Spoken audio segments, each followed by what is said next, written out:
আসসালামু আলাইকুম।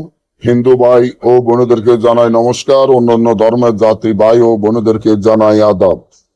আমি তান্ত্রিক বড়ুয়া। আজকে 6 ঘন্টা শত্রুকে অসুস্থ বান মারা, 6 ঘন্টার ভিতর শত্রুকে অসুস্থ বান মারা, যে নকশাটি আমার স্ক্রিনে দেখতে আছেন, খুব পরীক্ষিত নকশা, যা কাজ করলে আপনার কাজ সাথে সাথে হয়ে যাবে।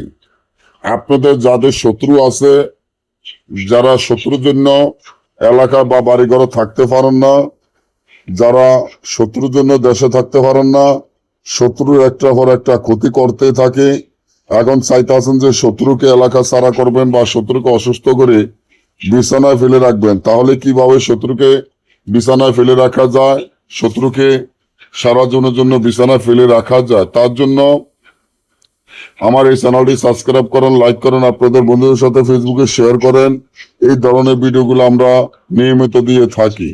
আপনার শত্রুকে অসুস্থ করে বিছানায় ফেলে রাখার জন্য যে তাবিজটি দেখেন, এই তাবিজটি যেভাবে আছে ঠিক সেভাবে লিখিয়া তাবিজের নিচনে শত্রুর নাম, শত্রুর পিতার নাম, আপনারা শত্রুর নাম, শত্রুর পিতার নাম সিলের রক্ত দ্বারা তাবিজটি লিখতে হবে। লেখার পরে তাবিজটি উলঙ্গ অবস্থান একটি চিতায় পুঁতে দিলে আপনার শত্রুর ফেরা অসুস্থ হয়ে বিছানা পড়ে থাকবে। তাবিজটি সম্পূর্ণ শহুরে সামের উপরে লিখতে হবে, না হলে কাজ হবে না। না বুঝতে বা আমাদের থেকে কাজ করলে যোগাযোগ করবেন। ভালো থাকবেন, ধন্যবাদ।